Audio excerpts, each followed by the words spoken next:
Welcome back to the Finding Your Magic podcast. This week, we're going to be talking about what it means to be grounded, how it feels when you're ungrounded, and ways that you can become grounded once again. Let's get started.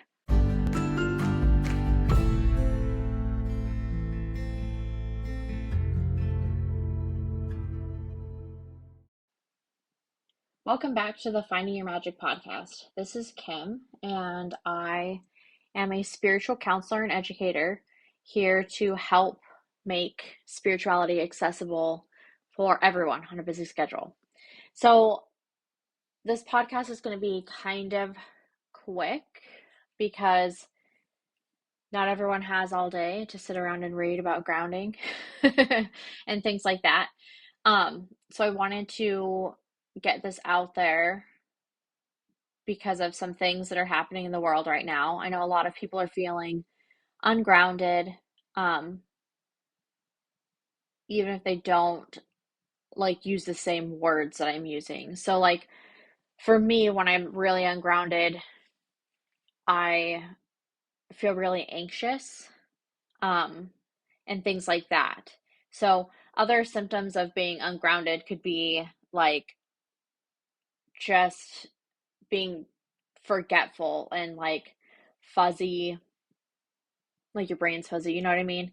Like you're misplacing stuff, you're forgetting things, you're just super spacey, things like that. Like a lack of focus on anything, really.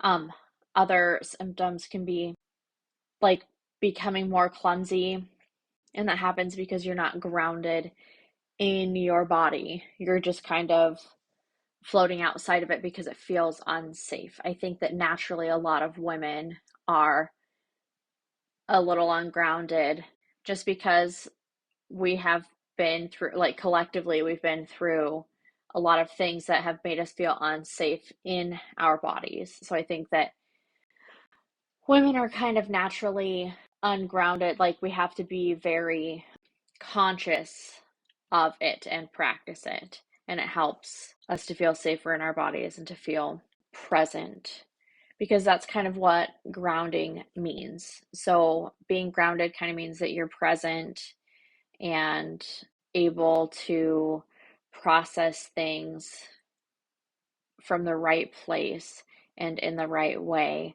because you are safe and secure in your body, in your physical form, in your physical world, and things like that. And with the things that are happening in the world right now, that's just kind of hard for some of us to do. Like, even I'm having a hard time occasionally, um, where I will see stuff and I'm like, whoa. And then it like makes me feel like I don't want to be involved. So then I like kind of feel my presence kind of leaving my body and my physical everything.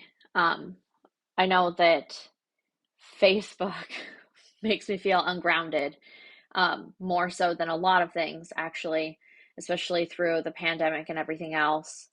It felt very much like every time I got on Facebook, I was being like, I don't want to say triggered, but kind of triggered. But yeah, I guess triggered, um, in a way that just made me feel unsafe about life or like triggered by things that people were saying, so that I felt unsafe to share my opinions, my thoughts, and things like that, which made me ungrounded. It made me really anxious. It made me kind of jumpy and overstimulated, I guess, is the best way I can think to describe it. So, anyway, I'm sure that hearing all of this, you can probably relate in some way. Like this week in particular, I have seen over and over lots of people with concerns about things happening in the world,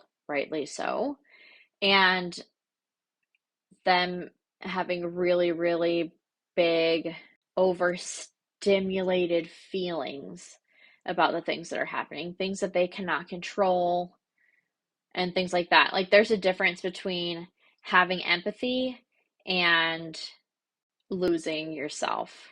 mentally and emotionally. So, like in my Facebook group, if you're in there, I had popped on and just left a message that like people needed to make sure that they were observing rather than absorbing. Because when we're all just feeling frantic and unsafe and all leaving our bodies to like just float around all spaced out, it doesn't help anyone. It doesn't help anything. So the very best thing that we can do is to observe and remain grounded and help by either sending love, sending light, sending energy, sending money if that's what you feel called to do, sending aid in a different way if that is what you feel called to do. But it's hard to help anyone when you're coming at it from a space where you're ungrounded and you're all over the place. So I wanted to talk about ways that you can ground and get back in your body so that you can take care of yourself for one, because when you're super anxious and stuff all the time, that's really hard on your body. And depending on where it's coming from, like chakra wise, it'll manifest differently in the body and cause like inflammation and physical problems. So let's talk about ways that you can ground yourself when you realize that you are ungrounded and kind of all over the place. Okay, so the very first thing that I want to talk about as far as grounding is called earthing.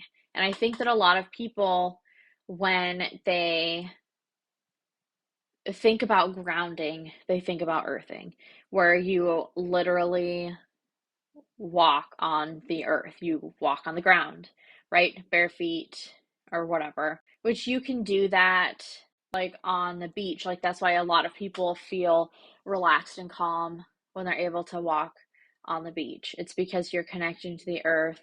There's like a whole big science, there's like tons of science behind it that I would like to share at some point, just not now because I'm trying to keep this short. But like if you look up the science behind grounding, it's freaking awesome.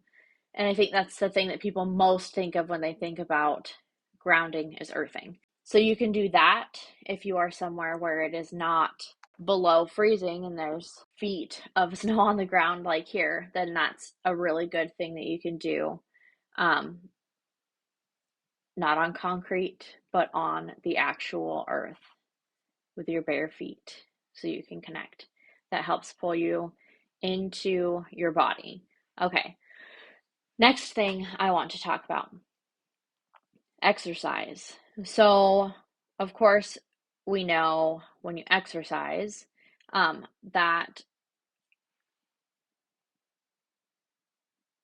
of course, we know when you exercise that spikes your endorphins, right? All your happy hormones. That's really good for getting you back into your body because you're having to focus on what's going on with your body. Um, and that can be running, that can be yoga. Yoga is like my preferred way to ground and be present in my body when it comes to exercise, anyway.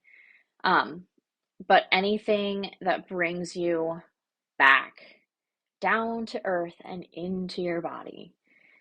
You can also do meditation, which is the other reason I like yoga. I kind of do it all together at the same time.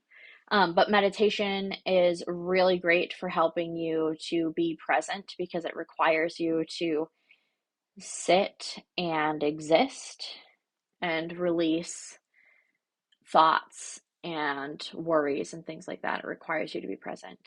Um, Being still can also be a really good thing, which a lot of people associate meditation or guided meditation with being still.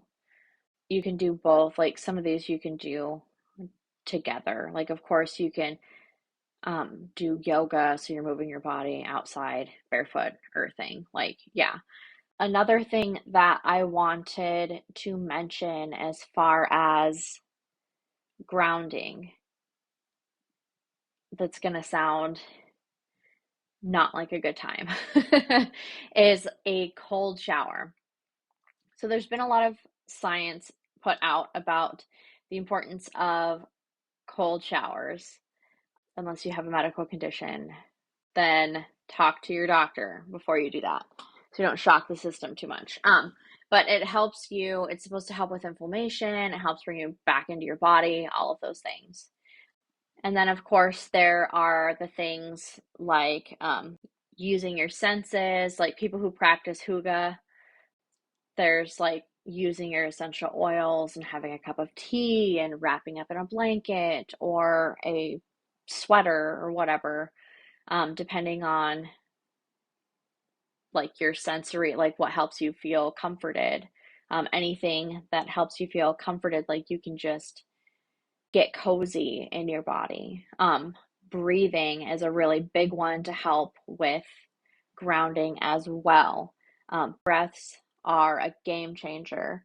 I know when I was learning about how to manage my anxiety, I had learned about box breathing. Like, but yeah, anything that helps you to kind of ground and feel centered and feel safe in your body is a good idea. Sometimes a social media detox or a news media detox or like anything like that, anything that makes you feel ungrounded, taking a break is really important, because being in constant fear and anxiety and ungroundedness is incredibly harmful to your body. And that's where I'm going to leave this, because I could talk about this and all of the sciencey things and everything behind it for hours, and I promised I was going to keep it short. So I hope that you enjoyed the podcast, and I'll catch you later.